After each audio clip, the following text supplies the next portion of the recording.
Join me as I sit down with Sean Flot, a physical therapist, functional movement specialist, and master instructor with the Oxygen Advantage program, as we discuss functional breathing practices. Sean and I will be discussing his recent trek on the John Muir Trail, his summit of Mount Whitney, and tips for preparing for performing at altitude. Thank you for tuning in to today's episode. Before we get started, if you could hit the like, subscribe, or follow button on whichever platform you're consuming today's show.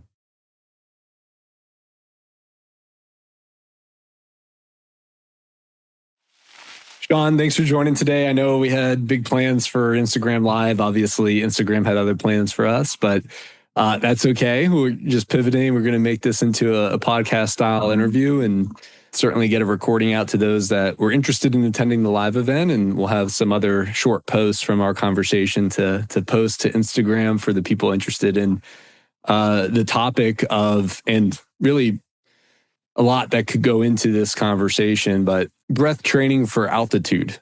And I think beyond the breathing mechanics, certainly there's other components for preparing for an altitude style event that could get into mental resilience and a bunch of other topics that I think we'll probably touch on today. But I guess we'll have some questions that the audience had posed to us on Instagram around, what can people do to prepare for altitude when living at sea level? There was another person that had reached out to me who's actually going to be climbing Mount Kilimanjaro herself here in a short time, who is interested in potential techniques that she could leverage and incorporate into her training regimens and perhaps getting some insights into some things that she could be doing to prepare. And so we'll certainly, I think, have an opportunity to address some of those questions fundamentally.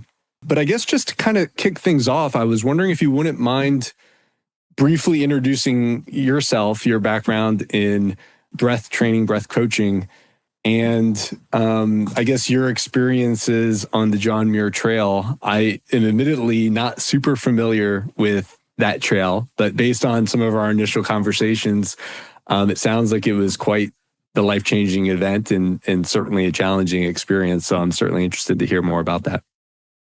Yeah, I just get chills when you say John Muir Trail. Like it's definitely an adventure. And to start with, I'm a licensed physical therapist of over 30 years. So I graduated in 94, kind of right before the transition where you see a lot of physical therapists are now doctors of physical therapy.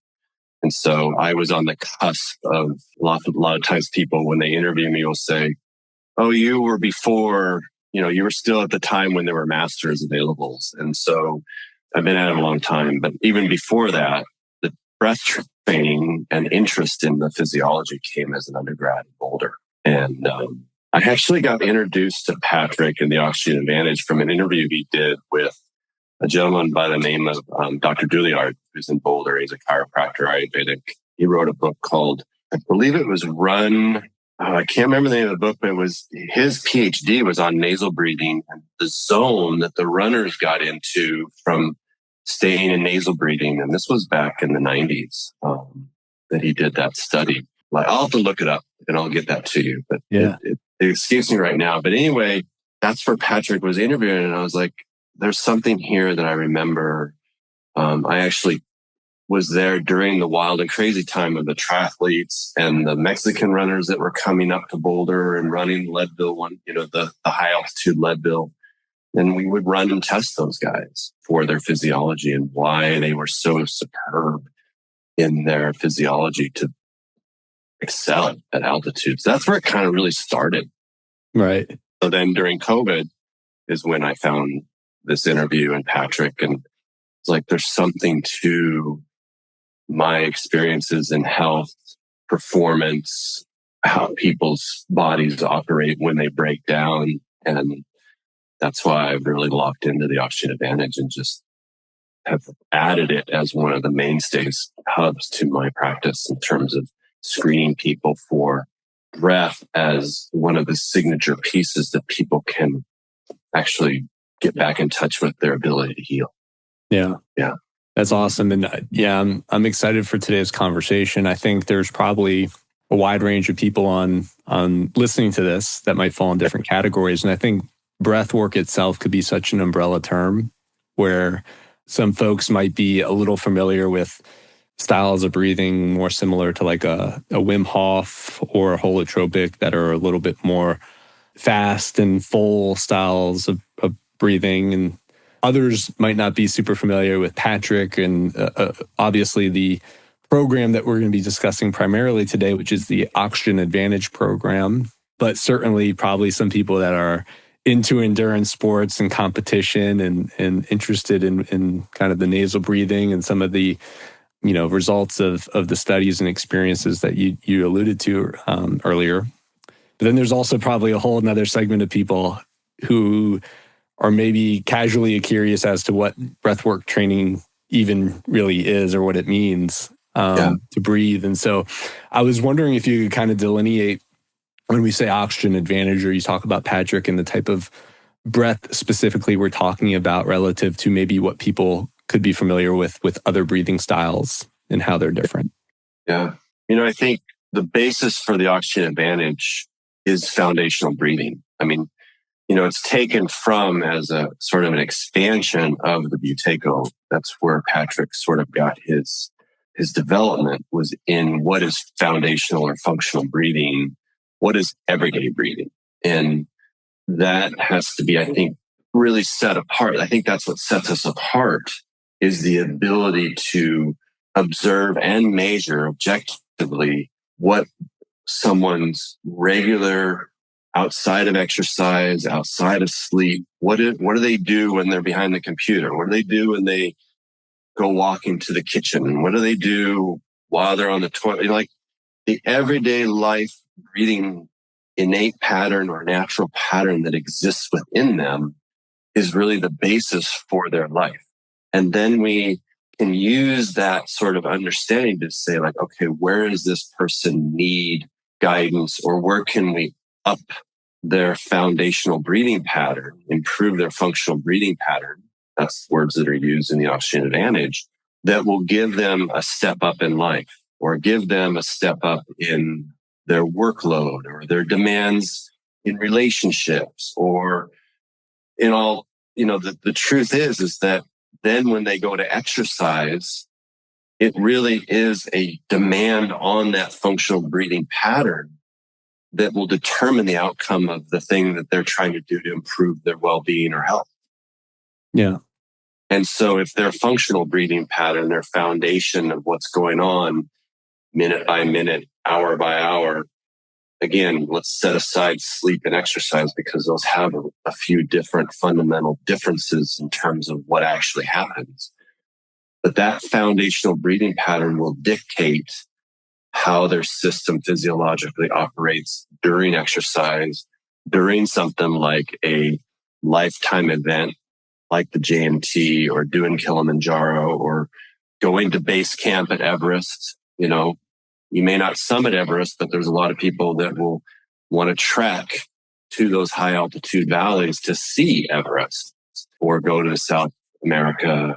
So I think what we have available to us is that, like, what is driving the system and what is giving the foundation for the range of adaptability and range of potential when someone wants to stress their body. That's interesting, because I think perhaps in taking the lens of some listener, it sounds like what you're saying is stressing adaptations in the body in preparation of something is one thing, but really there's this whole level that's super paramount and critical beneath that's more mundane and more, I guess, paramount to the day-to-day things. Yeah. And, I think if I were to maybe go back in time to where I was a couple months ago, I might say something like, well, I've been breathing my whole life. What is this functional breathing? What could I potentially be doing wrong? And how prevalent of a problem could this possibly be? Right. And so I think for someone who maybe doesn't know what functional breathing is or could look like, why do you think they should care? Well, I think it's because, we take these events or these things that we want to do outside of our mundane lives. That's what I would say majority of people, and I'm curious of your experience in the corporate world, most people struggle with happiness, ease, no tension while they're at work. Yeah. While they're providing a service to an organization or in service to another individual, that the level of ease in the system is primarily not there. Yeah. And then we add the demands of when we're not at work with home, family, kids, maybe aging adults aging parents that you have to come back to at night after you've worked all day. Like the level of demand on our systems outside of the voluntary demands that we put on when we want to go exercise or go for a hike or go dancing, those things are set by how are we responding to those things. Yeah. That's where I think the functional breathing, if we can give people, I was just talking with an oxygen advantage instructor yesterday from France, and she has this system where she goes into the corporate world and literally gives people an idea of a sense of their body. Now she's going to add the breathing, but she cuts their heads off. From not a literal perspective, but she gets their heads out of the way. Like what Patrick has been saying about, we got to get out of our heads. Well, she has a way of very quickly getting people to sense in their body and get out of their heads. Yeah. And I think that's where the foundational breathing practices that we've been offered and guided in, and how we can sort of match that to a person in the situation of their lives that they're already doing. Because as you've seen and heard, and Patrick keeps repeating, as I've done the instructor trainings, I help him out on the instructor trainings as a master instructor. And I hear him over and over and over again say, people don't have a lot of time to do extra stuff. Yeah. And, was that the case in your corporate experience, that it was like, okay, you're going to ask me to do something else outside of my already stressed life, rather than can I give you something that you can thread during your stressful day? Yeah. That's such a great point. I think looking back on kind of the tail end of my corporate career, I think I didn't have good language or experience to really understand how my breathing patterns were dysfunctional and how they were potentially contributing to your point, right? Hey, life comes with stress, right? Work, relationships, all these things. Are we potentially making it worse by the style and manner in which we breathe? Yeah, the habit that we aren't really conscious of, because our breathing, as you said, I just breathe. Yeah. Like that's an unconscious activity. We breathe when we sleep, which is an unconscious activity. Yeah. Right.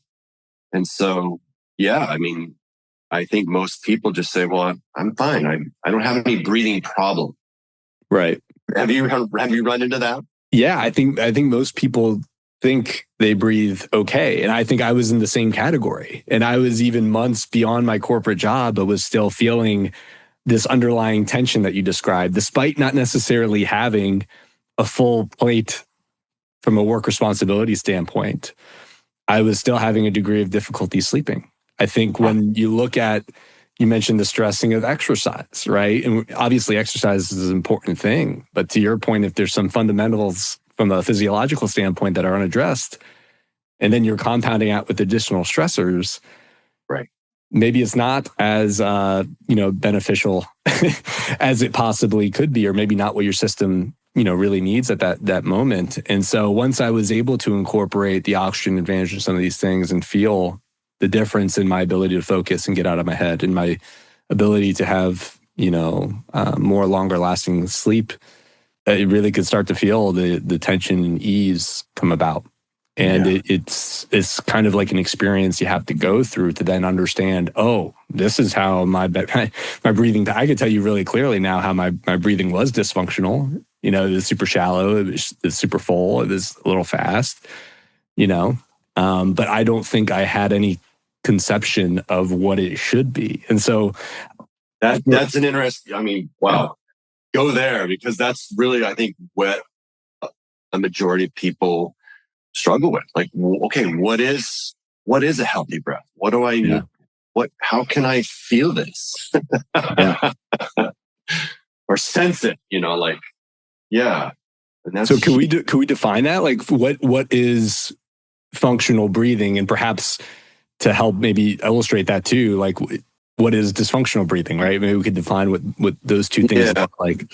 I always go toward what we're after rather than look at the problem. And that has been a big shift in my career as a physical therapist. I am interested in what it's like. Okay, you want to be out of pain, but why? Like, what is the real why? And I think even as Oxygen Advantage instructors, we can give the exercises, but why does that person want a different breathing pattern? Yeah. Why does that person want a more efficient breathing pattern? And efficiency for me is number one. Okay. And so to what can we aim toward would be again, let's take out sleep and exercise and take out adventure for a moment. We're aiming for nasal only. Yeah. Once the mouth opens, there's a lot of things that go awry. And, you and I could probably do 5 podcasts on physiologically what goes awry. It goes all the way to the cellular level. But again, for your listeners and for those of us that are instructors, we can't just force someone to go to nasal breathing. Right. We can encourage, but for me, I'm investigating why is it that you go to your mouth? Because it could be just a habit. Okay. But I do get people that are like, man, Sean, that's hard. Yeah. And so then there are different ways that I address why is it hard? And it could be diaphragmatic function.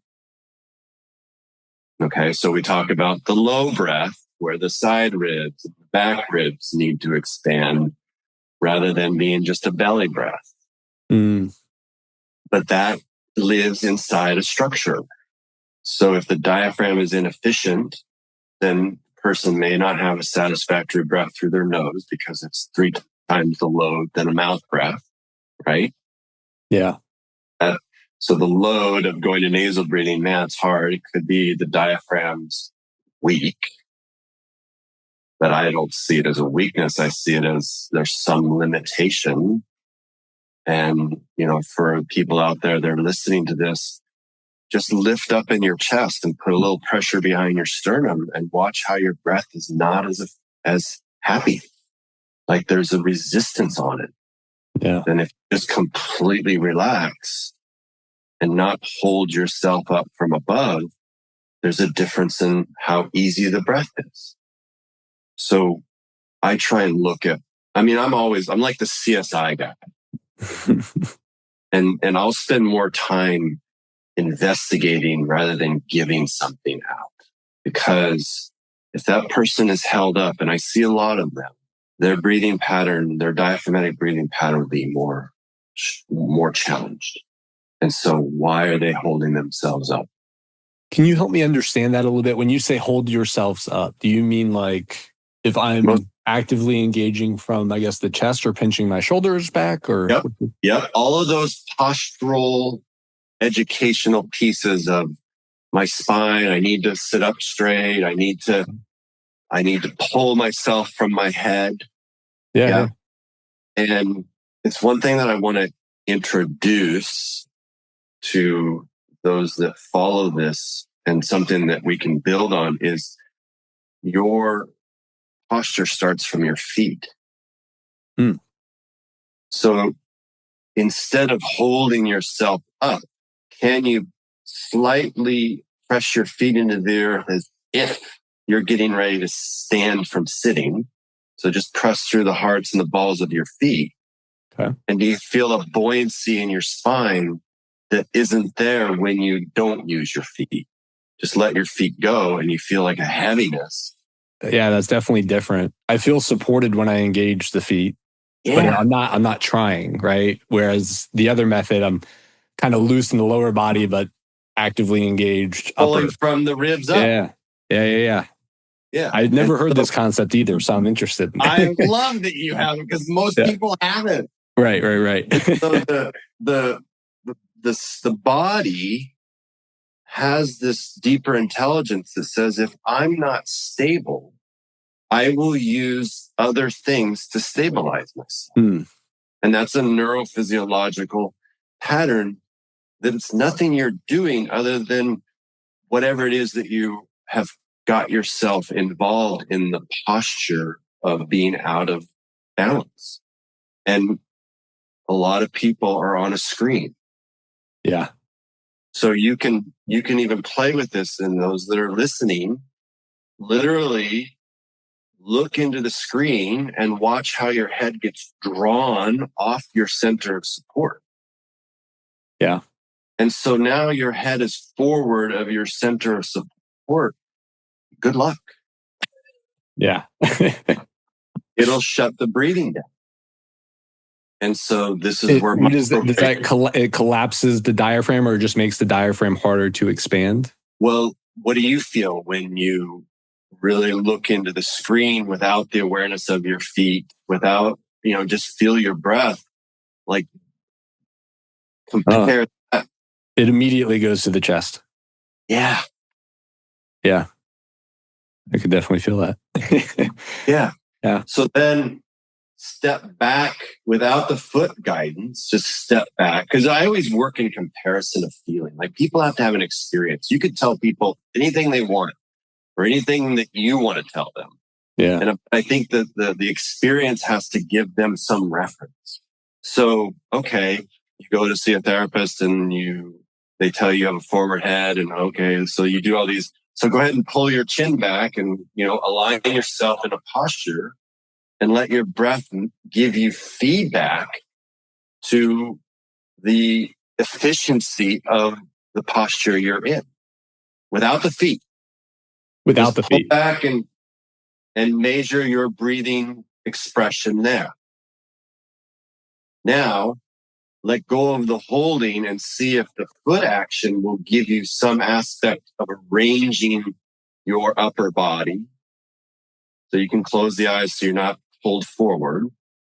You're sensing behind the ears. You're sensing the back of your skull to your tailbone. And as you allow your feet to give you support from below, as if you're getting ready to stand, just that slight impulse, how is your breath informing you of that posture? They were both diaphragm engaged, but when I engaged the feet, there was definitely more of an ease in the expansion of the diaphragm, for sure. Okay. Can we go a step further? For sure. Okay. Yeah. So go without the feet. Okay.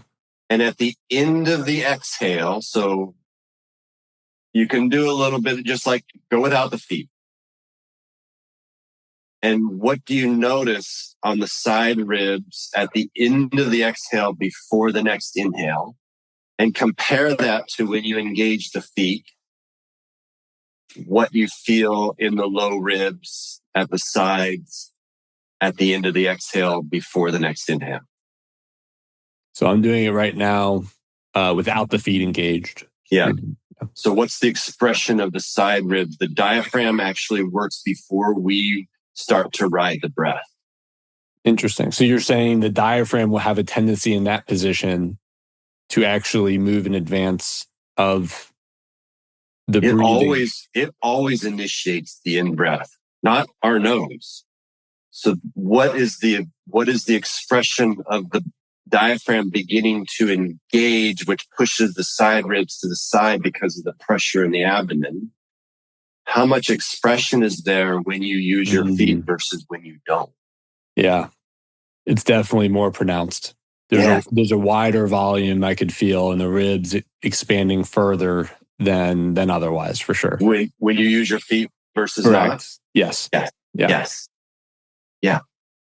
So this is what gets missed, is the body actually breathes before the nose. The nose is the passage for the air to come in. And so if there's a better advantage for the diaphragm to actually function what it does for the body to breathe, then the nasal breathing becomes easier. That's interesting.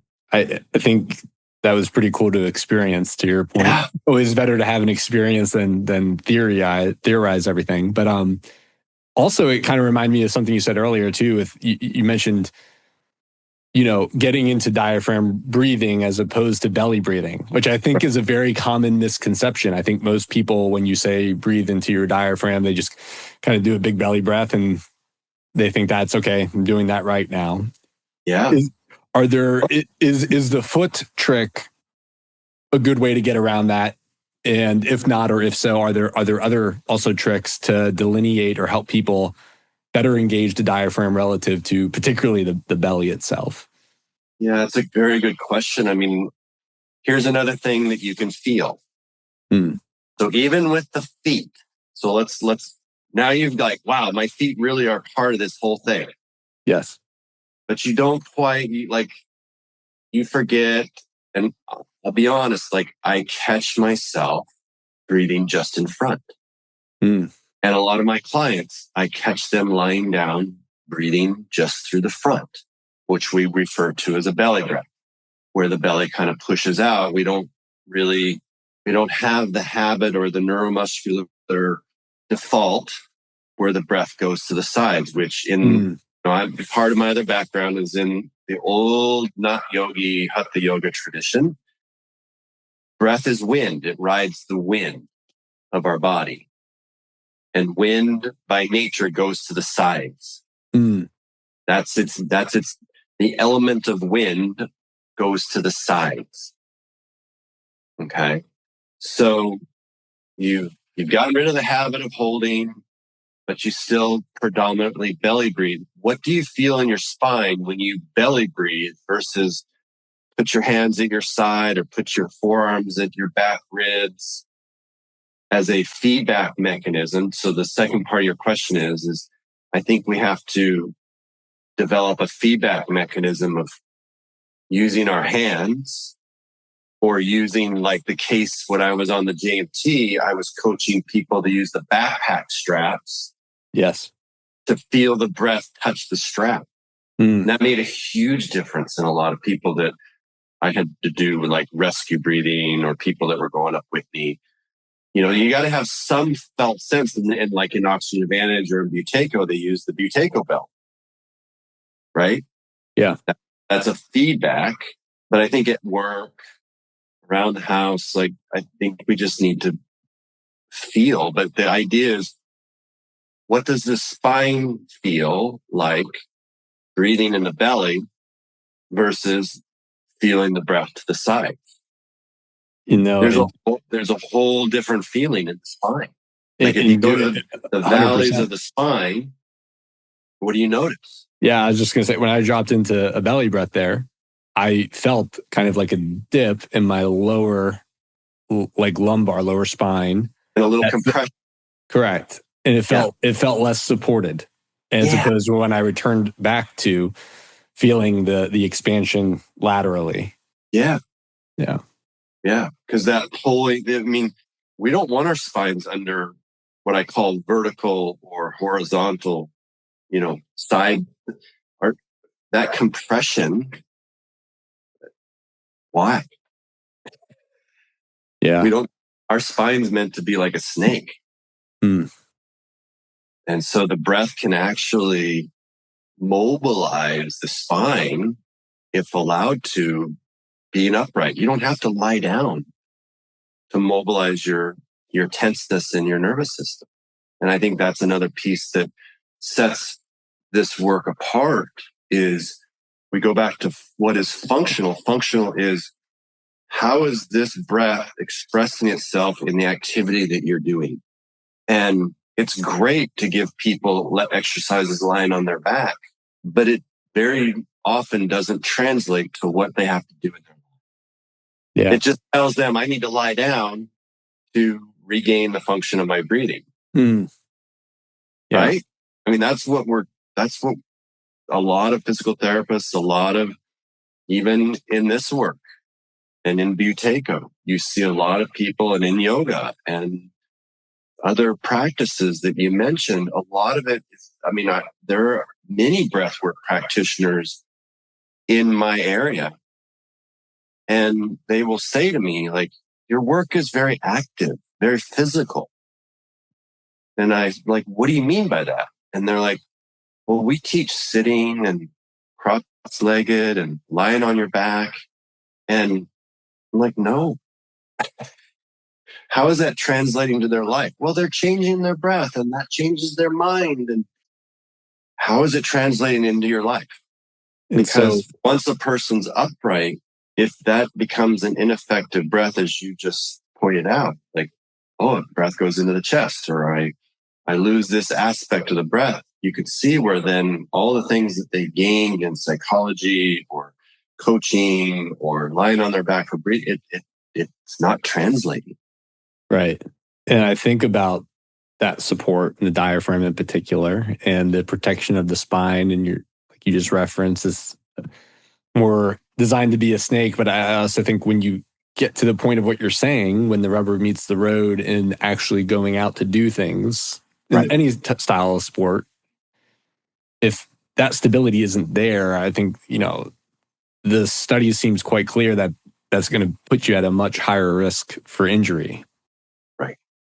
And, and so I think when we've looked at functional breathing, we've talked about in and out through the nose, we've talked about diaphragm and getting beyond just having it be, seated exercises or laying down exercises.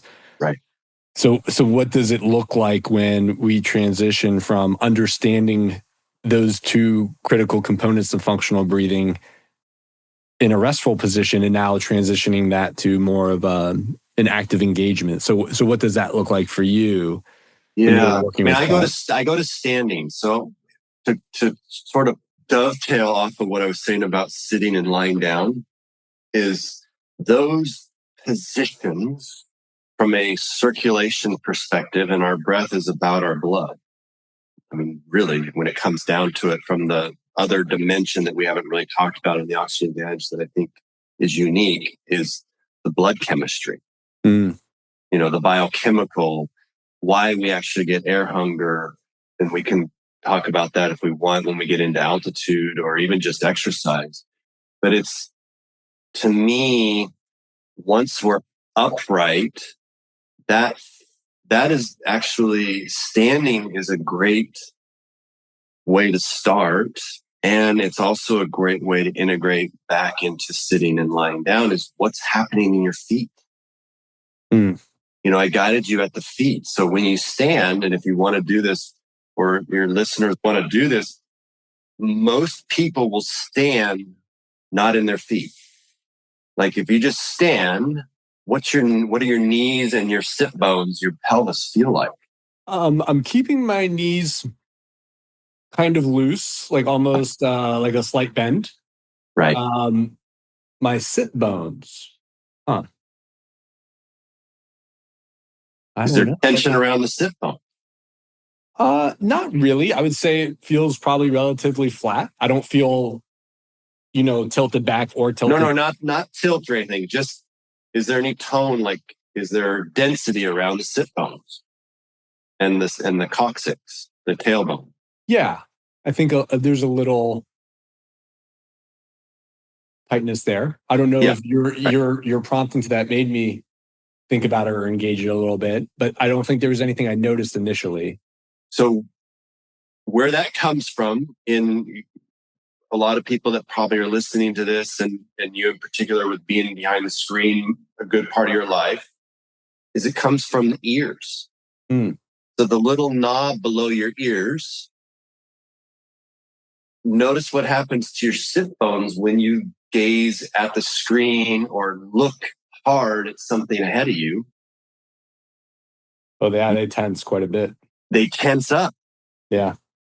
So if you let go of the cranial influence, or the eyes, do the ears widen, or the base of the ears widen? And what happens at the sit bone? Yeah, they loosen up. They loosen up. And what do your feet do once they loosen up? They expanded a little bit and relaxed. Yeah. Yeah. That's wild how light, like when you have me apply the pressure, like I didn't do too much. Right. And there was quite a bit of tightening that I experienced. And so I could see how subtle and unconscious people could be and the type of impact that could be having. Right. Well, it's taking you off center. Right. Right. And so then when your feet aren't registering, the nervous system's not registering that your feet are what are your low, that's your stable point, then things have to adjust, and then the breathing will change because there's not as much, you're not in that eased state. I'm such a foot crosser. Do I need to stop doing that when I sit? You're a foot crosser? Oh yeah, big time. I did foot on the knee. I would be surprised. I mean, I think everybody has some sort of asymmetrical tendency, whether it's cross-legged, foot on the knee, or just sitting on one sit bone. Like, and these are, again, ways of coming in touch with, it's not what you're doing wrong. It's just a habit that may not be contributing to your well-being. I think that's what you have to ask yourself, is every action has an equal and opposite reaction or a consequence. And if you're really interested in finding some ability for your body to take care of itself and heal and be efficient, what kinds of things need to be addressed that are habitual, that aren't contributing to your needs and wants in that fashion? Yeah. Because you can see now, like, we can give the breathing exercises all till the cows come home. Right. But if this person lives up in their chest and in their head and has no sense of a lower center of support, where actually everything balances, not only physically, but we want to talk about autonomic nervous system. Very few are talking about what happens in the belly center. That's where everything balances. And so your feet are the reference point, or the nervous system actually registers when you're in your legs more than we realize as a feedback mechanism. And so when you stand, you can go back, or your listeners can try this at home, is lock the knees and notice how limited your breath gets. So you said, yeah, take the knees out. Right. But you still were clenching in the butt. And that's just, it's a compensation for you not being in your feet and in your shin.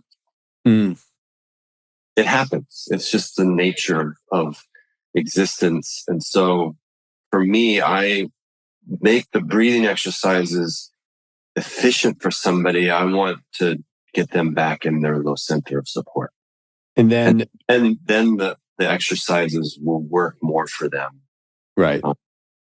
And that's so interesting. You mentioned getting out of your head, and you're talking about grounding into your feet. I'm just thinking about like the old adage of be where your feet are, as they call it, the be present. And it's like, so can you describe or explain perhaps for the listener how this, because we've talked about it earlier too, with the focus piece, getting out of the head.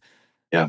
Something Patrick continuously talks about, but how levels of dysfunctional breathing contribute to people staying in their head or potentially having trouble to focus. Can you help kind of illustrate or further clarify that for the listener? Well, when you breathe, so this is a question for your listeners. When you breathe through your nose voluntarily, what direction does it go? Does it go up toward the crown of the head? Is it go horizontal behind the ears? I felt kind of a little bit of both. I think initially it used to be very much top of head until recently I heard something about kind of visualizing it going back towards the ears. But I would say it almost feels like for me, naturally, it was somewhere in the middle. There was like a slight pull back and also some pull up, and it was kind of towards, I guess, the back base. Yeah. And so then, I mean, that could be because you remember Patrick talked about something, how he focuses on the back of his skull or behind his ears, and was asking Eddie Stern about that. Well, the confusion is that the nasal passages actually go back toward the ears. They don't go up. Mm. And I think what happened during COVID with all of the swab testing is it gave people the impression that the nasal passages go up. Mm.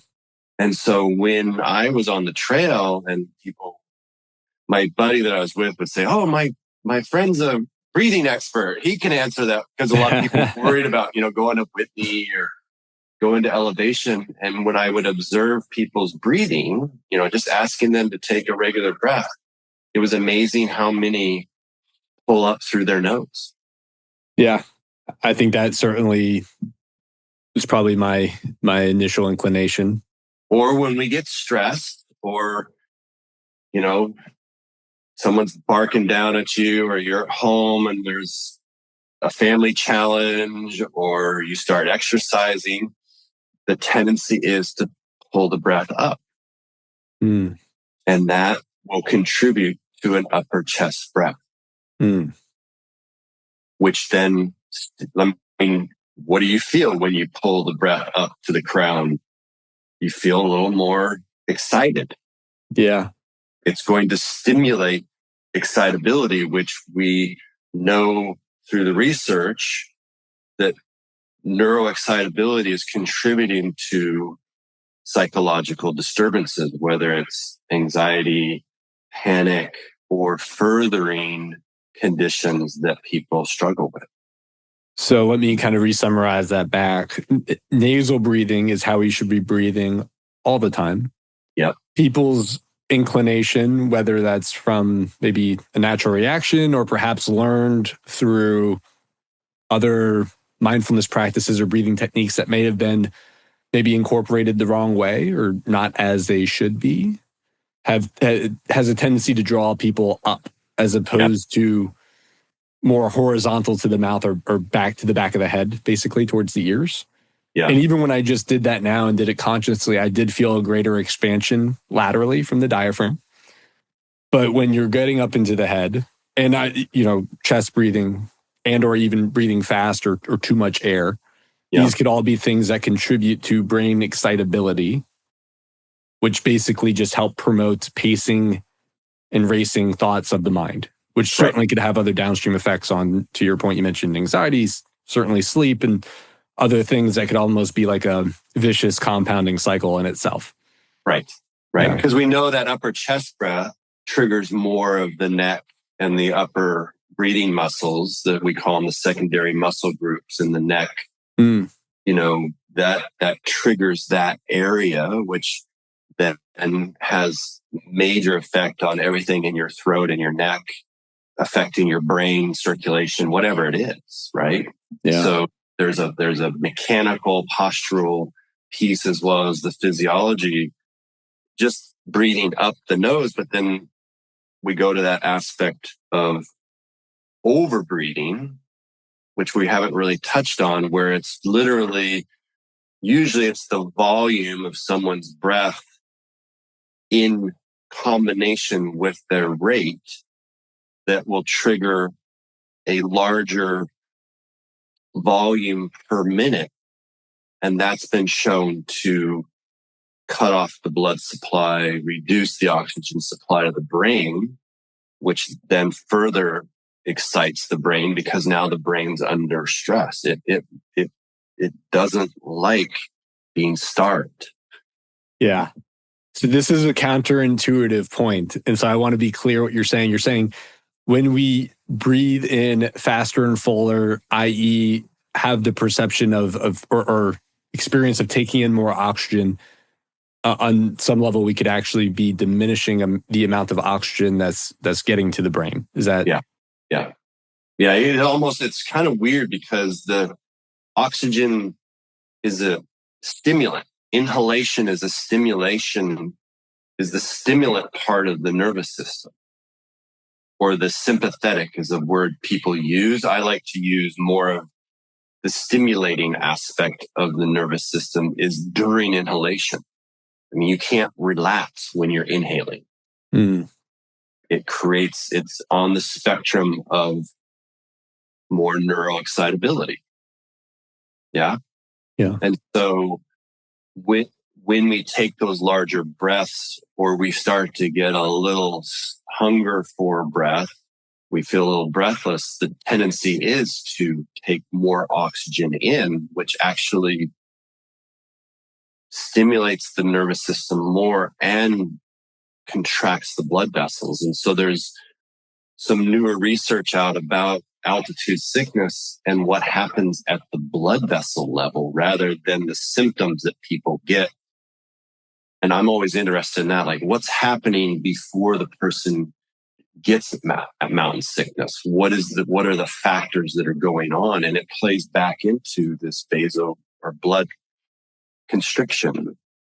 The blood vessels constrict during stimulating activity because of the alertness factor. Like it's confusing. It's not as simple as people try and make it, but at a neurophysiological level, the inhalation is readying the body to do something. Right. And you're already doing something. You're under stress. You're in an activity. You are being placed in a demand that's asking you to do more than you normally do. And the inhalation tendency or over inhalation tendency only facilitates more of an upset or a dysregulation, inability to actually be present to the situation that's going on. Yeah, it takes you up, right? Yeah. Yeah. And I could say anecdotally, I think theory aside, like I've experienced, I feel like as I've incorporated these techniques, become aware of my breath rate, how many breaths I'm taking per minute, which could be kind of a good litmus test for perhaps if the audience wants to give it a shot. I know there's two parts of the equation. It's not just the number of breaths, but it's also the volume of air. But I think if you were to, maybe test the number of breaths that you have per minute, that could be a pretty good indicator of if you're perhaps breathing too fast, right? And or it's better to have some device, because once you put attention on the breath, things change. So to get an actual measure on what is your breathing rate normally, and I mean not the normal breath pattern, but how are you breathing? We go back to regular breathing pattern. How are you breathing in your day? Yeah. And sometimes we need something, because once the mind comes in touch with the breath, it changes. So we don't get a picture unless somebody's watching us, and even that has an effect. But maybe you do a little self-recording while you're working. We all have these cameras, so maybe, only you get to see it, hopefully. Just do a screen recording of you while you're working and watch yourself. If you don't have a Whoop or a watch that, shows your breathing pattern, or, I don't think there's a technology available. They're starting to make some shirts that will measure breathing rate and volume that they're actually tested in the Tour de France. Wow. Yeah. They had to ask permission of the International Cycling Federation to use this technology, but there were a few teams using these shirts to measure volume and rate. Very interesting. And yeah, there will be things that people need them, but I think just take a recording of yourself and without judgment. Yeah. Right? That's the important part. Yeah. Yeah. Can you just see and observe and go, oh, yeah, I can see my shoulders rising, or get some idea of that rate. But that rate thing, and that's where you and I come in as instructors, we want to be able to teach. And I think this is where it's valuable as an instructor and a coach, because an app's not going to do it. Going to a class with a stressful breathing pattern to try and get some change isn't going to address. If I slow your breathing rate down, there's a good chance that you're going to be uncomfortable. Has that been your experience? Yeah, I would say so. People definitely, the breathlessness increases quite a bit once you get to a super slow level. Right? Yeah. Yeah. Or just even back to like 6, 7, 10. I mean, the whole 5 to 7 breaths is not a functional breathing pattern. That's a practice. So for your listeners out there who read the breath book by Nestor, that breathing rate is a practice rate to get a change in your system. Functionally, it's 10 to 12 breaths per minute. Yeah, I was going to say it probably shouldn't exceed 12, right? That was kind of, yeah. Yeah, and that's unfortunate in the medical world that they've accepted 18 as a norm, but that's because they see sick people. They don't see healthy people. Right. So I think that has to be understood, because even the AMA has said, oh, we'll take 18 as like, okay, for the sick population, maybe. But that, I just want to be clear to the listener and to the people that are getting guidance, from YouTube or whatever, that the 5 to 6 breaths per minute is a practice breathing. It's part of a practice. It's not what your everyday breathing rate should be. Right. And it kind of reminds me too of prepping for altitude. At altitude, right, the breath is naturally going to slow down. The body's physiological adaptation at altitude is to hyperventilate. It does it because the acid-base balance changes inside. It has nothing to do with your mind. And that's why it shows up in sleep. So the answer to the question of the person that did the IG, I'm interested in people's sleep breathing pattern, because that's where things go awry when people go to altitude. That's interesting. I haven't tracked my sleep breathing rate lately, but I know previously it was probably around 15 to 18 was pretty normal. Yeah. And I haven't tracked it since the changes, but I feel better. And I'd imagine it's much lower. Well, and that's probably because you're accessing, the diaphragm has a lot to do with our sleep pattern. And that's where, again, I'm hoping to do some courses around sleep function, because when you go to altitude, what I experienced at altitude was a drastic change in my sleeping breathing, because my body had to adapt to a higher breath rate, because the pH in my blood changed, because I had a difference in oxygenation, carbon dioxide release. Right. And so what is sleep breathing dictated by? It's dictated by everyday breathing. And I think that's another thing for your listeners to know is, okay, I may have this, as you just said, my breathing changed at night. Why? Because you changed it during the day. Yeah. And, I don't want to make this complicated for people, more that there are ways that you can easily start to affect, rather than, okay, I need to put the Whoop on. I need to really figure out what my breathing at night is like. Good luck. It's operating automatically based on what your probably natural breathing pattern is in the day, or how much stress you have added to the system that your body's struggling to recover. And that was my experience. Like, boy, that first day, so on the JMT, which is a 252 mile, the actual JMT is 230. Okay. And that goes from Yosemite to Whitney, whether you're going north or south. We added miles because we started below Whitney at a place called Horseshoe Meadows. And the night before, you camp at 10,000 feet. And so I had hoped to drive down and stay at 7,000 feet. But that didn't work because I was dinking around in my garden, worrying about the watering for my plants that I put in. So I didn't get a chance to go to 7,000 feet that first night. I slept at 3,000. Stuff happens, right? Yeah. So then the next night was 10,000. And when I got up in the morning, I was like, because I knew, right? As you become an instructor, you kind of start to feel like, oh, something's off. Yeah. Whereas before, you just kind of like, I don't feel well. I don't know why. And so that first day, we climbed to 12,300 with 35 pounds on my back. And it was an 18-mile day. Yeah. And so that night, boy, the sleep really struggled because my system was under a level of stress.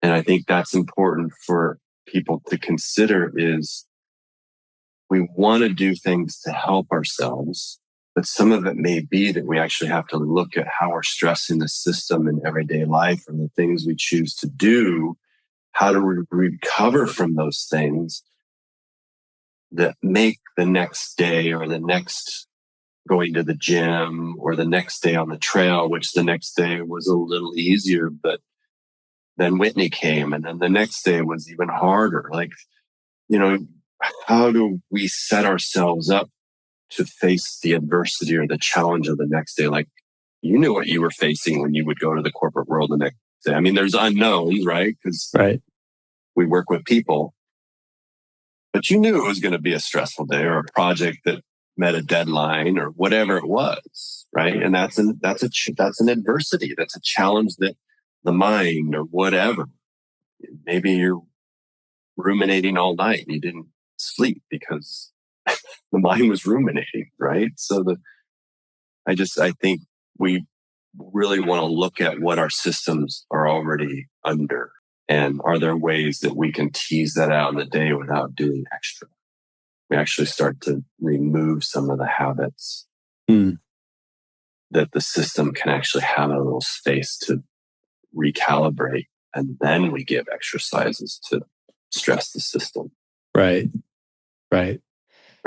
And so say someone has listened to our conversation and heeded the advice and they're starting to really engage that diaphragm. They've transitioned to the nasal breathing. Yeah. And they've really looked at the volume and rate at which they breathe, and they've dropped down into that 10 to 12 range you mentioned. And so they seem to have established pretty functional breathing on the day-to-day norm piece. And I love that we've spent so much time talking about it because it's so important. And you're right. If the functional components aren't in place, you can't get to the altitude simulation training and everything else and stressing the body because you haven't created the environment to be able to do that productively. But for, I guess, making some assumptions here that we've now convinced the audience that they are in a better position to breathe functionally throughout their day. What does this altitude simulation training potentially look like, and how can they begin to incorporate some simple things into perhaps their warm-up or workout routines to help with gaining some sort of advantage, so to speak, when facing those challenges? I mean, we haven't really talked about what happens to the breath when people walk. So I would extend the developing this sense of how you breathe and how you can change your breathing as you challenge it with walking up a hill, going upstairs. Like the person who's at sea level, really, there is an environmental stressor, but if you understand how the breath can gear to the intensity of the activity you're doing, which plays into those other exercises for altitude simulation. But I would say even just going from a walk to a jog to a faster paced jog, you don't have to run. But what intensities can you change that might match what you might face going up the hill on the mountain? Like, you don't have to run, but you do need to sort of envision, or that was one of the things that's really changing about how I'm going to be training people to do high altitude work or the JMT for a through hike, is you don't have to run for the system to be at that level of stress and intensity that's going to meet it when you go on the mountain. And I love that we can do breath holds that can match those intensities of a sprint, right? That's what some of those other exercises that are high level stressors are put in the oxygen advantage is because they mimic the body's response to a sprint or to a higher intensity. I got to go, right? Right. Whether it's a steep switchback that are 12 to 15 inch steps that you got to go up to get up, just the demands on the body. And so you can do these different exercises once you have a foundation, and the body will adapt physiologically to those stressors. How do you feel after walking 5 miles? The body starts to get a little tired. Is the efficiency of the diaphragm still there? Right? That would be a tissue tolerance thing. Is the quality of the breathing over a 10-mile hike, if you choose to do that? How does that feel at 5 miles, 7 miles, 10 miles, rather than, I did 10 miles today, right? Or you go on the track and you start to walk and pick up to a jog, or go to a little faster jog, or add hills, add stairs. How do you respond in your breathing to those intensities? And so based on our conversation, it would basically be maintaining an intensity at which you could sustain the functional breathing. And so it's kind of upping the intensity while maintaining nasal breathing, diaphragm engagements, and slow and light breathing. It's not going to be slow.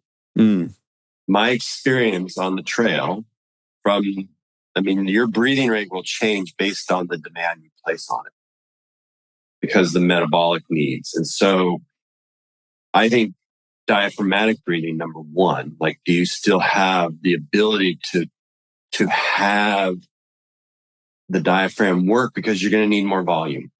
And especially as you exert yourself more and more, that can't be compromised with the volume, because the rate's going to increase, but also the volume, so that the system, the muscles and the blood can maintain that physiological balance. So I don't think slow in exercise. I think I'm going to give an example from the JMT. Yeah. My friend, he trained nasal, and I was like, okay, well, I'm happy to help you with a few other things. So what I found out when we started hiking was he went a little faster than his respiratory pattern would allow him. And what I meant by that is it was like really quick, really hard draw in, and like a cliff drop on the exhale. So his pattern was more like, your listeners won't feel this, but it was like a big slope up and then a drop, like a steep drop down, rather than even big breath in, slope up. He couldn't maintain the exhale. So the shape wasn't, it was like a go to the edge of the peak and drop off the cliff. And so what does that say? Does that say his diaphragm recruitment wasn't super strong in that nasal? Well, I think he ended up getting into an inefficient breathing pattern, but he was like really quick on the exhale, and it was a forceful push. And what consequence was a stuffy nose and a raspy breath and a raspy voice, because he was irritating the airway. So when I asked him could he lengthen the exhale a little bit where it wasn't just this push out, he couldn't do it. Interesting. And then I said, all right, well, let's do what happens in people that have pulmonary, like chronic obstructive. We use a pursed lip breathing, where you kind of you put a back pressure on the exhale with almost you go through your mouth. This is where I have a little bit of discussion with Patrick, hopefully one time, is it's all in context to what the person's doing, but we might need to do a pursed lip, because if you just notice in yourself and your listeners, if you go, all of a sudden you start to feel a fatigue in your diaphragm. Yeah. And that's because the diaphragm never gets a chance to fully reset. It stays contracted. So I asked him to pursed lip, put a little back pressure on the exhale, or humming like we're taught. Yeah. When we contract the throat and we hum, We can go nasal, or we have to purse lip. That puts a little back pressure in the system and allows the diaphragm to relax fully. And this comes into discussion when people are on a ventilator. There's a positive expiratory pressure. We call it PEEP.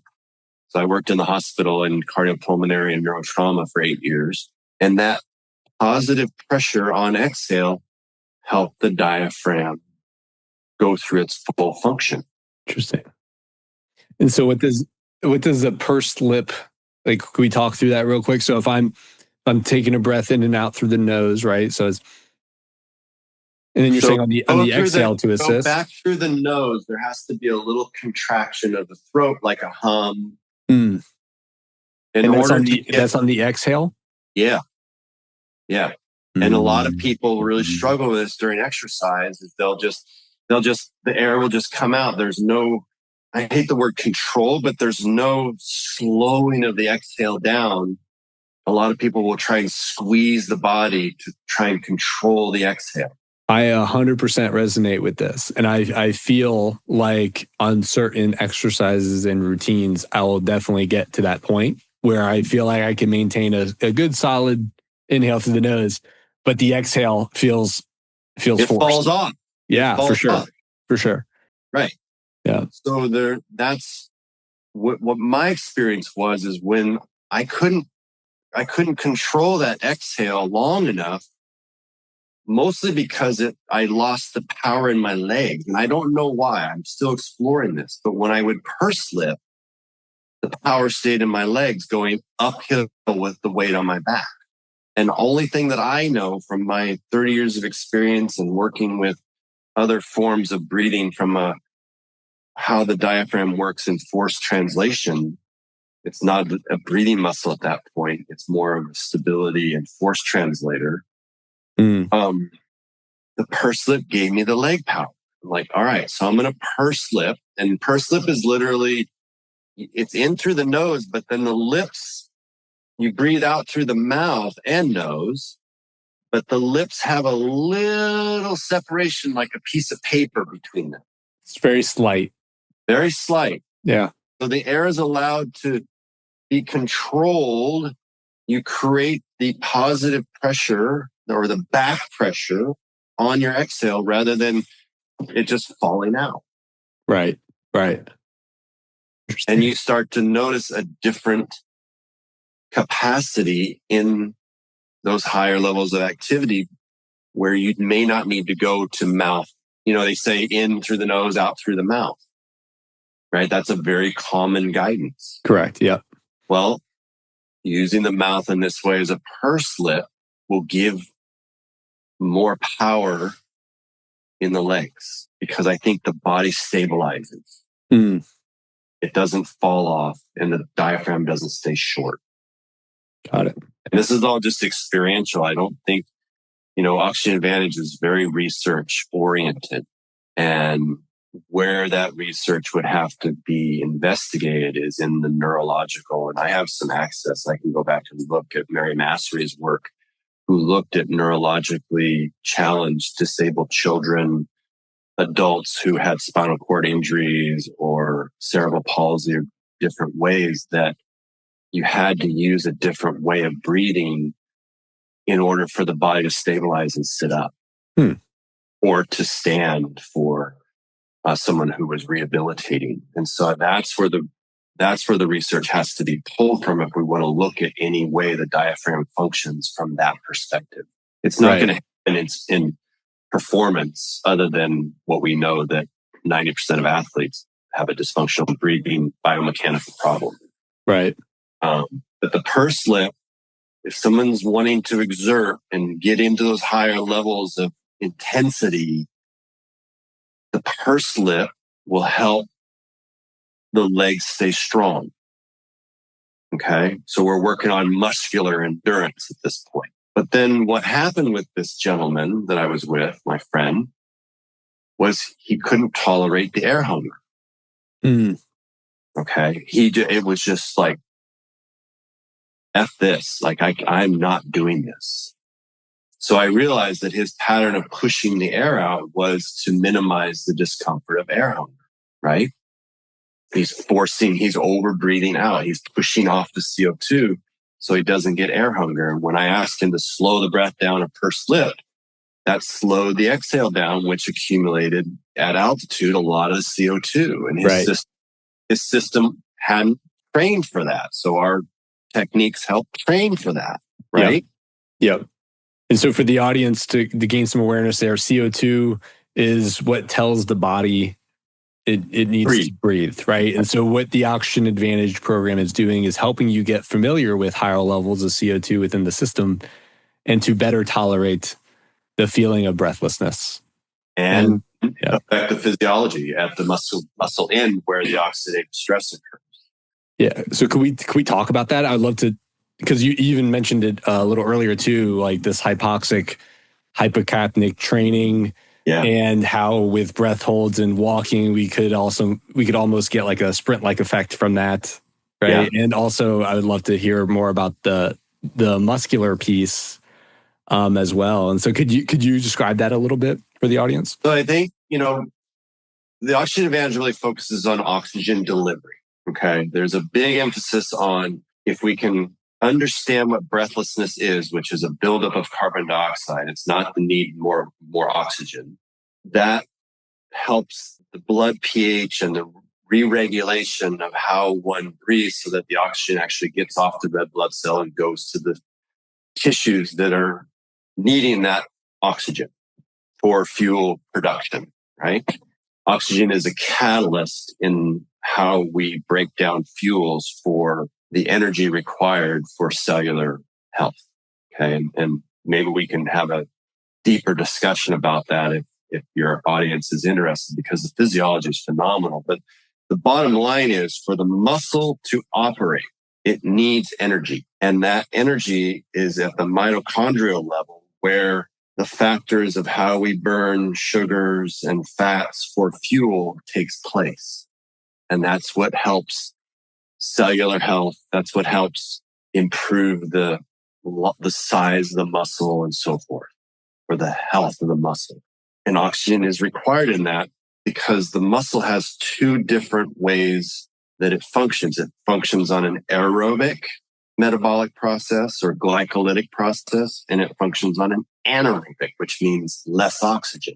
So aerobic is more oxygen, anaerobic is less oxygen. And from an exercise physiology perspective, the higher the intensity, we move from aerobic to anaerobic. We don't go full anaerobic. It's a continuum. We are never really fully anaerobic unless we're at complete max. And that is using more sugar than fat. Mm. Okay, that's the efficiency of the system. I lost 14 pounds on the JMT, and it was mostly fat because I did my measurements in my body scan when I got home. Didn't lose any muscle mass. So we need to train the system for that. If someone is mouth breathing or inefficient breathing, they will be more shifted toward an anaerobic glycolytic process. And their system will be hungry and burn sugars and less efficient at burning fats. So if you want to lose weight, you got to get the system into a healthier breathing pattern for more oxygen delivered to the cells. Okay. So the point in when we get to higher levels of intensity of exercise or we go to altitude, there will be a tendency toward anaerobic glycolysis. How we burn carbohydrate or fats are just a larger molecule of carbon and hydrogen. But that glycolytic process doesn't give us a lot of endurance. And the other thing that happens is that there's more tendency toward having more oxidative stress in the system. Mm. So oxygen, from my perspective now, oxygen is required not only for fuel production, but also to bind the free carbon and the free hydrogen that comes from the metabolic waste. Those things create acidity, and the oxygen binds to that to pull out that becomes bicarbonate, carbon dioxide, and water. Our body's incredibly efficient in that when it's ready for it, when it's trained for it, when it's not habituating toward a dysfunctional breathing pattern. is that it binds these byproducts of our fuel production and gets them out of the system, and they don't become a stress to the cells. And so is what you're describing here, this is where we're talking about preventing or buffering the lactic acid buildup effect. Right. His discussion, and hopefully this will change over time, is that lactate is not a problem. Lactate is actually a fuel for the heart. It's what happens to the carbon, the free carbon and the free hydrogen that creates the problem. Mm.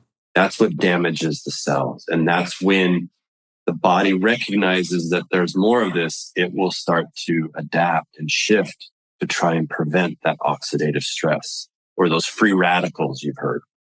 And that would look like potentially pulling blood from the extremities, legs, other areas. All of that. That's the diaphragm fatigue. But really what ends up happening is that the muscular system fails. Mm.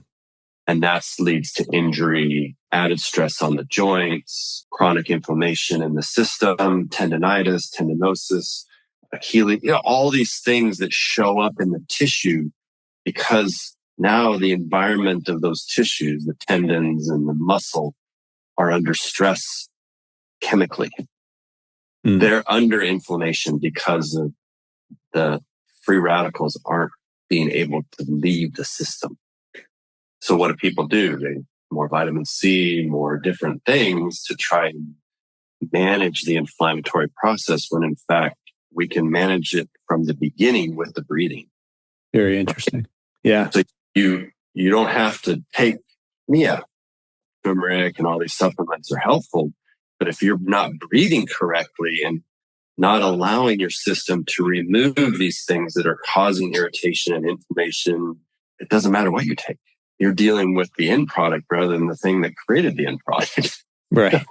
So I think that's where things can go with the Oxygen Advantage, with exercise, with health, fitness, is let's start with what happens from the oxygen that's delivered and the tissues that need to utilize that. How can we make that more efficient and healthy? And I think those things happen naturally through the Oxygen Advantage and through this idea of how physiology is affected, how breathing helps that. Right. But then we just want to take that little extra step for those that are interested in something like an altitude adventure, like a long distance. There's a way that we have to train the muscular system as well as the nervous system, as well as the fatigue of the diaphragm that you mentioned. 16 and a half miles was about where I started to be like, I gotta really pay attention here. I know I gotta do 18 miles today, but at 16 and a half, I could feel the tissue fatigue. Mm. And I would stop and do some breathing recovery, do some diaphragm resets that I know how to do to see if that would help me get me that extra mile. Sometimes it did, and sometimes it didn't. So what does that look like for the audience? How did you? Well, there's a whole set of diaphragmatic. You mean what do you in terms of what looks like? Yeah. The exercise when you did the diaphragm reset, like what would be one of the examples of a recovery tool someone who's in altitude could utilize? Well, the purse slip. So when one of the things that happened for me was the purse slip breathing was how to get more power in my legs. When I got to that place where I was really exhausted, wanted to go to mouth breathing, what do we do an exercise for? To train, to increase our ability to do. Let me ask more direct. What happens after you do a strong breath hold? What do you do? In the training? Yeah. Yeah. You're supposed to try to limit. You're supposed to try to limit the amount of oxygen you take in immediately after that. What are we taught to do? Breathe in and out through the nose, and try to for six paces or so really limit the intake of oxygen during that time. So we sit. Yeah. When we go to that extreme place, we stop and we sit, and that prolongs that tendency for us to gasp. Yes, avoid the gasp. Yeah. And I think that's more important than what is taught, where we say, "Oh, we're doing the 6 steps to retain this carbon dioxide." People aren't going to care. Right.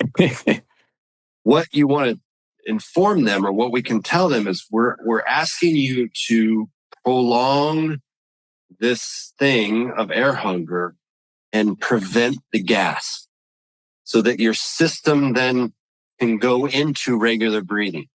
Right? So we do the 6 sips and we ask them to find regular breathing still, right? Not continue walking. Right. That's right. important for people that are going to go to altitude, is stop. Yeah. And the research shows on Kili, right, that people did diaphragmatic breathing and they recovered their saturations from 82 to 88 by just doing a low breath. Yeah. Yeah. I have to go back through the research and find out how long that episode took. But what in my experience is okay, I got really exhausted. I could feel the air hunger intense. I would purse slip as long as I could. And then it was like, okay, this is getting intense. I would stop. I would kind of rest myself on my poles. So I, just slightly bent forward. When people at work, if they need to do that, they can rest their elbows. And that was to help get the breath into the back lower ribs. So oxygen is a gas. Yeah. So it's almost as if lying on my belly, but I would just go a little horizontal just to get the alveoli and those lower lobes of the lungs to have the potential to get a little more oxygen. Right? Because we're in a low oxygen environment. So whatever I can take in, it's the same percentage. It's just less molecules. I would position myself against a rock or against my poles to get the gas to go to the lower lobes of the lungs. I would do a low breath after I sip. So I would stop, I'm exerted, take 6 sips. Then I would kind of lean on my poles and I would take 6 recovery breaths. And the tendency was, I'm fine now, go. Right? Do the next bout of strong air hunger. And then the exercise, that's what we're taught. Do the 6 recovery breaths, then we go again. Well, on the mountain, what I found was, and we're doing it for a short period of time to get that stressor and get some changes immediately, but you don't want to do that on the mountain, right?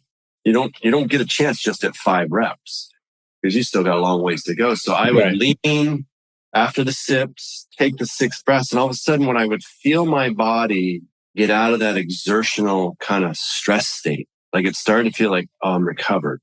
The tendency was to go. Instead, I was like, the aha was, no, stay.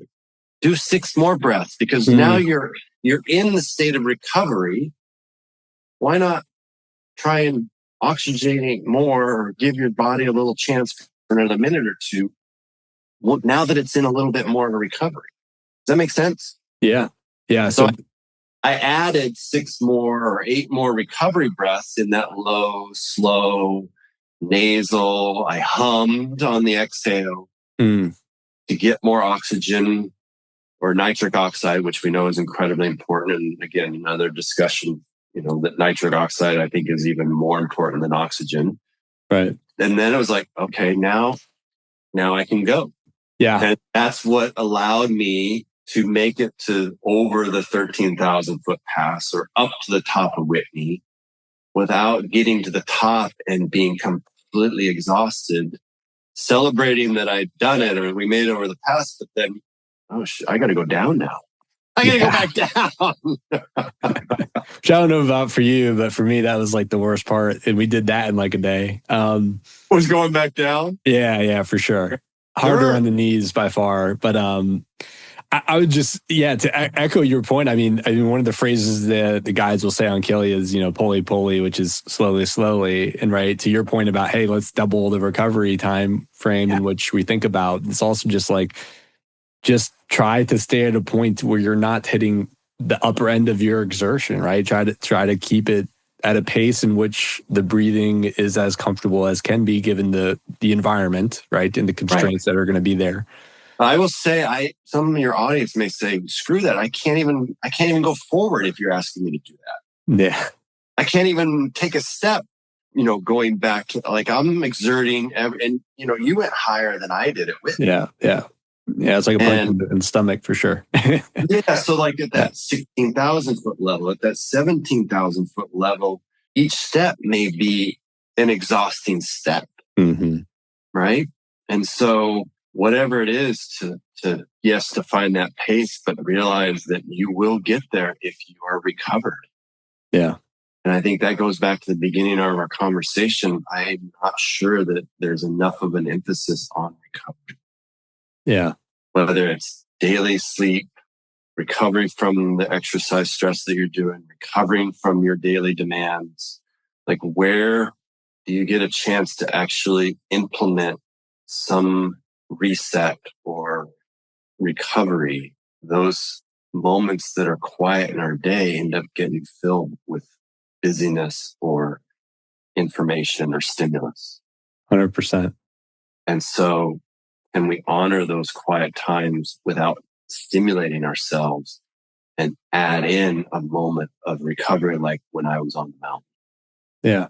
And that goes back to our functional breathing pattern. If we know what that is, we can implement it anytime. Right. Taking a walk. Breathing is complicated, right? It is. It is definitely more nuanced than people, I think, would give it credit on the surface. And I think you're spot on. I mean, there's so many stresses in our life. Our society is hyper competitive, hyper comparison focused, obviously doing all the time, doing all the time. Right. And then it's like we compound the normal stresses that are there in life with constantly trying to achieve, consume, learn, do extra hard stress from a workout standpoint. I think it's such a brilliant point and good point. And I don't think we could say it enough. Yeah. And these breathing practices are really just a way to help find that moment, to bring awareness to, the relaxation component and finding that inward time that I think is becoming increasingly rare in our society. Yeah. Right. Sensing what is actually possible as little, I don't know, just little teardrops or additives, like supplementing your day with what a healthy breath is will go a long ways. And the people that want to do something for an event or for whatever, like there's a lot of things we can undo so that the doing is actually more efficient and more effective for the thing we want to do. And I think that's where our coaching comes into play. Like, really spending a little extra time understanding what does that person's day really look like? And your background in the corporate world, you have a lot of compassion for what people have to navigate. Yeah. And hopefully that translates into how people can actually work with us, is having that understanding rather than just being a technician to give you these exercises and help you fit into these exercises, which is what the app does. Right. The app only gives you the exercises, doesn't really know you as who you are. Yeah. Sean, we talked about so much today, and I can't thank you enough for the time together. I've learned a bunch, and it's been incredibly insightful. And I just appreciate you being open and receptive to sitting down with me. I think this is great, and I'm sure the audience hopefully get a lot out of our conversation today. I guess before we wrap things up, is there anything that we didn't discuss today or hit on that you felt like was particularly important to you, or that you wanted to discuss that perhaps we didn't fully dive into deep enough before we wrap up, that you would like to maybe further expand on? There are a couple things. I'll just leave a drop maybe for another discussion, is the tongue. Oh, I'm definitely open to part 2. So, nitric oxide alone, I think we could definitely have, further conversation on, and that definitely the muscle components that you mentioned, a lot of areas that we could definitely dive in deeper. Yeah. The tongue is your inner stability, and its role in breathing and airway function. But also I think the bottom line is it may seem like breathing is both automatic and seems now complex. Like there's a lot to it. And I think just starting with the inquiry and the curiosity of how am I breathing right now? And can somebody actually just observe without judgment, without trying to change anything, just sense how is your system, how is your body breathing right now? And can that practice develop a sense of observation that allows you to have feedback? And then the steps of what do I do next from where I'm breathing right now? How does it feel in this situation? And then when the stress comes or the demand comes or the exercise program, you have sort of some parameters to realize, like, let's say that day you didn't sleep well, your digestion's off, there was some issues at home before you went to work, you got to work, it's an extremely stressful day. If you don't have a sense of how you're breathing during that day and you go to exercise, you see how you put more stress on your system. Whereas, okay, maybe this day I just take it easy and go for a walk around a lake, or I go and lay in the grass in the park and do some breathing on my back, or not putting yourself into that extra demand, extra stress by having already piled on your system. So maybe the breath can be an indicator of, can I respond to the thing that I want to do once I'm done with work, as a health exercise, go for a run, go for a hike, whatever that might be. And maybe it's, let me just do some exercises to reset my system so that then I can return home or rest easier. And then my next day may not be as hard on my system. Yeah. And I think that practice in itself, where we have the observation of our breathing without judgment, but an indicator of how is our system really doing. Yeah. And then having tools that you and I teach to maybe help reset that so that they can sleep better, or they can return to helping the kids get ready for bed, or, whatever it is, that the system is a little more settled, down in your feet, down in your base. Yeah. Better prepared to meet those moments of stress that are inevitably going to come. Totally. Yeah. And then the adventures that you want to do are a little more enjoyable. Yeah. Yeah. That's what I would leave people with, is come into a relationship with yourself. And one of the best ways is through your breath. And it will show you on all accounts how you're responding to whatever's in front of you. Yeah. It's the only thing we're guaranteed to have our whole life, right? And it's really the only thing that you can control. Yeah. I think that's beautifully said. I mean, just awareness, non-judgment. I mean, awareness is the first step. Yeah. And then to be able to really think about your relationship with that awareness, and to have more compassion, to be open to rest. And I think everyone's a little tired of the hustle culture and the grind, go, go, go. And so I think that's a beautiful reminder for folks to begin to find that sense of relaxation and have more self-compassion. And so thank you. Or return to their natural state. Yeah. Right? Our natural state is not meant to be running all the time, but it's also not meant to sleep. Yeah. I think that's where people get confused, is, the only way I'm going to recover is to lie down and go to sleep, or lie down. No, you do it moment by moment. You recalibrate or reset anytime. Yep. Yeah.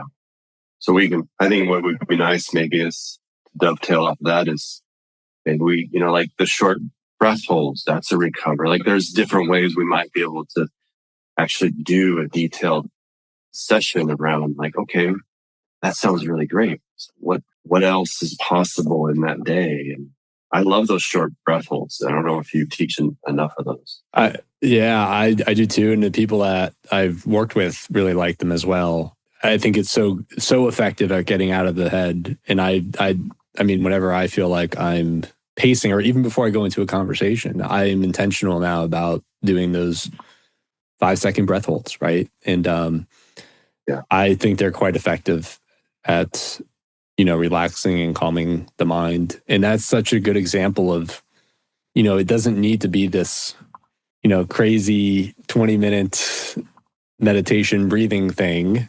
Right. Bringing awareness to it, and on the exhale, doing a 5-second breath hold, and then returning to calm, relaxed nasal breathing for 10 to 15 seconds and doing 4 or 5 rounds of that, which someone could do, walking, sitting down, and pretty discreetly, right? And it could be so effective at just helping clear the mind. Right. Yeah. Right. Can we leave him with one more little thing? Yeah, please. Okay. So this actually came out of my teachings. I teach adults through a thing called Osher Lifelong Learning Institute. It's phenomenal. Like, they're all over the country. And maybe something. What's it called? Osher, Oscher, Lifelong Learning Institute, OLLI for short. And they're usually through a university or a senior center, but it's an established national organization for adult learning.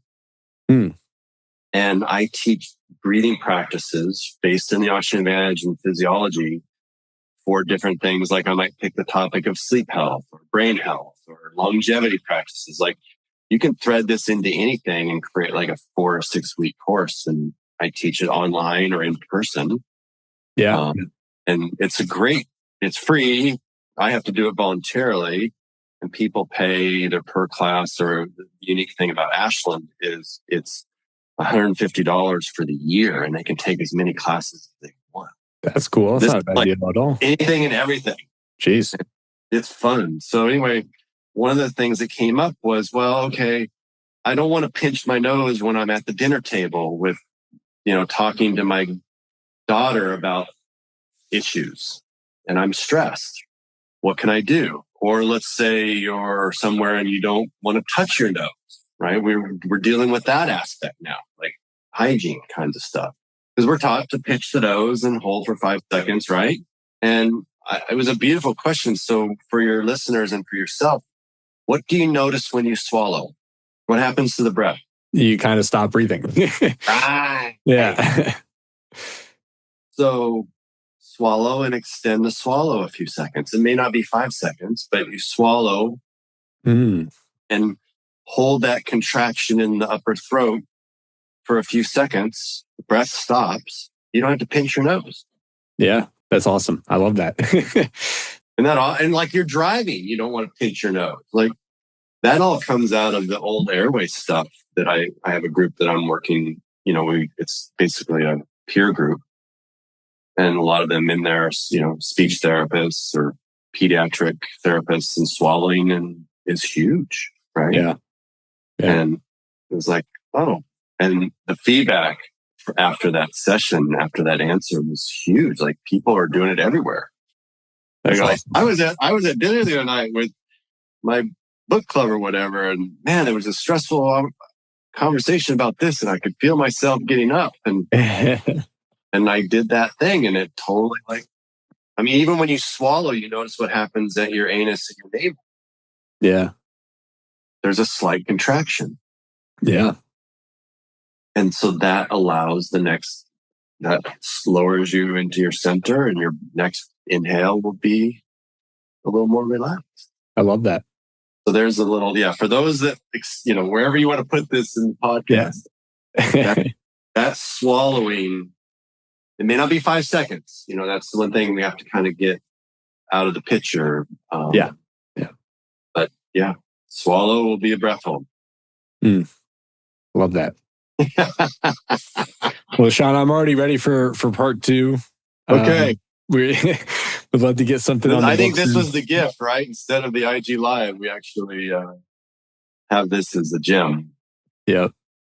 I love it. Well, I appreciate the time, and look forward to future conversations. Yeah, me too. This was so fun. And I'll be curious how this all plays out, or when we want to talk again. Awesome. All right. Thanks. Thanks for tuning into the episode. Hopefully you enjoyed the conversation with Sean. I definitely learned a lot during our conversation. And something that I already knew and had experienced was how important this functional breathing concept we discussed throughout is and can be applicable to anyone across all sorts of functions, whether that's in a business context, in athletic performance, or even just in normal day-to-day life in a household. be on the lookout. I'm going to be running some Oxygen Advantage style workshops. It's going to be primarily geared towards working professionals and going to focus and center around achieving the present moment and utilizing the breath to gain focus. And so those will be running through like mid to end of September. And I'll be sure to include links in the show notes and also upcoming newsletters. So if you're not a subscriber to the newsletter, please subscribe and stay up to date with all the upcoming events that we'll have on the horizon. And if you haven't already, please like and subscribe, follow along on whichever platform you're consuming content. It would certainly mean a lot to me and the channel. And until next time, have a good one.